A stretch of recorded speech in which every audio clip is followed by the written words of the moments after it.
Tim Clegg here from Nelson Nutmeg Pictures. This video is about post-production and editing, and not perhaps the most exciting element of that, which is how we coped with the data. In this case, obviously our footage, visual and sound and post. We had a slightly unusual setup in the fact that there was 3 editors, and then of course there's the composer and the sound designer, a Foley artist as well. Obviously we've all got to be working together. There's no point in fighting each other. So let's just look at some of the issues involved in dealing with post on a feature film, especially one that shoots at 4K. Let me just show you quickly the system we've got here. So we've got the Cylinder Mac Pro, a Thunderbolt 2 RAID. There's 12 terabytes in that. I then keep other data on these hard drives, and we have a backup system where we offload things to kind of just standard hard drives that we can then take off site and back everything else up on.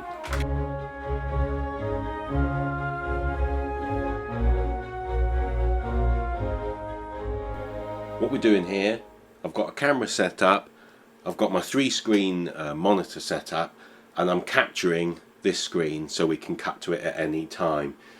Let me show you how we normally shoot. So when we shoot, we get a massive footage that's quite large. We're shooting in 4K. This monitor that we're looking at here is a 4K monitor, but I've reduced the resolution for the tutorial so we can see the writing okay. There's no point in making it illegible. This is just an example take. As you can see, even this is 4.3 gigabytes in size. So although it's just a kind of a standard take, it's quite large. Now what that means is that the guys doing the offline would struggle with that. So the first thing that we did was to transcode that down to make a small proxy. You could use whatever. In fact, we used a mixture of using Resolve and Adobe Media Encoder. Now it's very important, or maybe the key critical thing with when you're doing a proxy, is that it's exactly the same file name as the original, so that you can easily replace them later without making a fuss. Actually, it becomes hard if you imagine that you've got thousands of clips. You don't want to be manually trying to work out what's what. So because the files, the 4K originals, were .movs, we were going to keep these as .movs. So in fact what we did was just shrink it down to 1280 by 720, so massively reduce the resolution. That helps make these files smaller, but we kept it as a ProRes LT. So there's lots of detail in there. It's not all blocky, it's not all compressed, so you can't see the detail and richness of a shot and therefore think it's better than what it is, or even think maybe it's sharp when it's slightly soft. So we'd run everything through this, and then we'd have exact duplicates in terms of file names, but much smaller. How much smaller? Well, that one we just looked at here. If we see how that's been shrunk down, we can see exactly the same file name, but it's now 422 1280 by 720, but is now just 246 meg. So that's, massively reduced it. Now what that means is, as the editors split off, they can be just editing off a small portable hard drive, have all the footage from the whole film on just like a 2 terabyte portable hard drive, and they can edit on that fine. Now that's great, isn't it? Because that means they can get that offline done in their own time, on their own setup, as long as we're all using Premiere and other elements of the Adobe suite.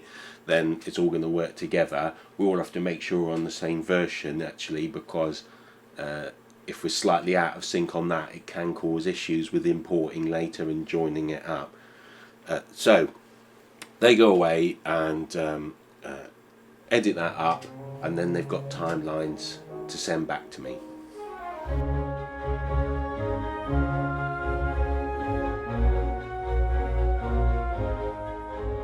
That's the footage from the camera, but what about the audio?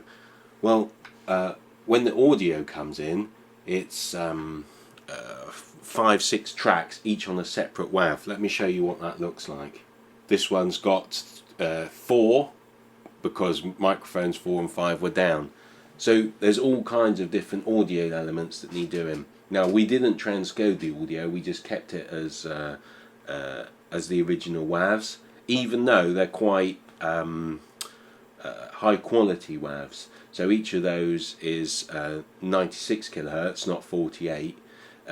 So there's a lot of data in there to shift about. But what we found was that most modern laptops and iMacs and so on can cope with that, no problem at all.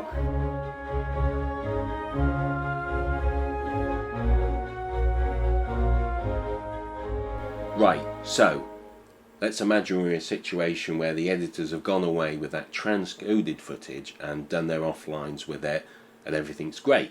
So now they're going to send that material back to me, where I'm going to bring it all together into the feature. But how do we do that? Well, we can use the import sequence of Premiere. So they would send back just a normal Premiere file, project file. That's fine. If you go to Premiere, you can do an import, and then instead of importing footage, you can actually import a project. Then just select the certain sequences that I want to bring in, because there's all sorts of other sequences in there, maybe parts of the film that I've already brought in, perhaps sort of working files. I don't need those, I just need the scenes that have been edited. Now that goes via the dynamic link server.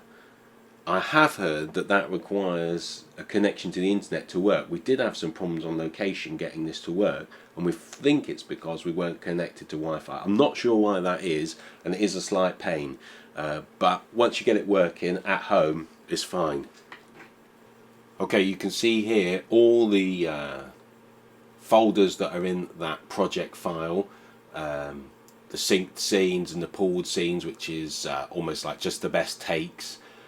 We're interested in the edited scenes, so if I just select one, but obviously I could multiple select, but I'll just select one, and that's just bringing in that sequence now. As you can see, it's brought in a folder which has the project name that I've imported from. There's the actual sequence that I want, and it's got these other folders which contain the material that's actually referenced to in that sequence. So you need to keep these. I sort of tuck them away in a folder somewhere. It's important that you don't delete them, otherwise the sequence can get a little bit confused. If I open that sequence now, not a surprise,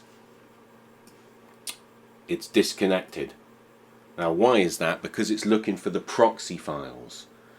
What we need to do is now reconnect it to the original 4K material so that I can work and grade that actual 4K footage. So all I do, simply sort of select all, and then I'm going to link that media.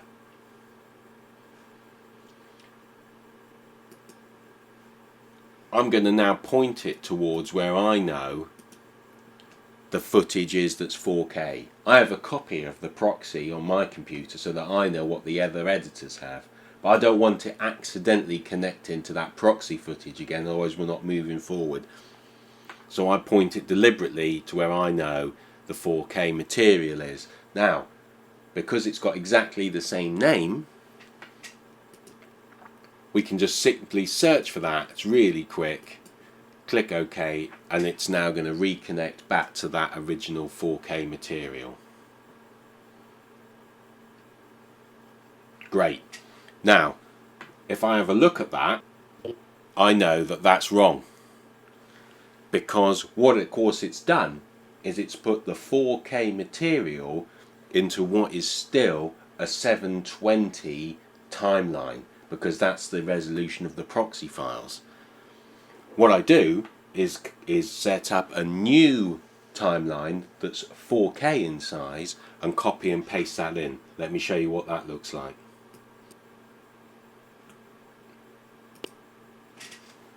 So there we have it. Now we have 4K material in a 4K timeline, but as the offline editor wanted it to be.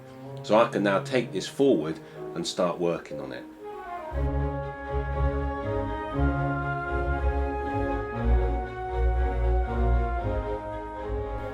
So I just want to end on the stages that the editing actually goes through, recapping what we've done so far and then moving forward to final delivery.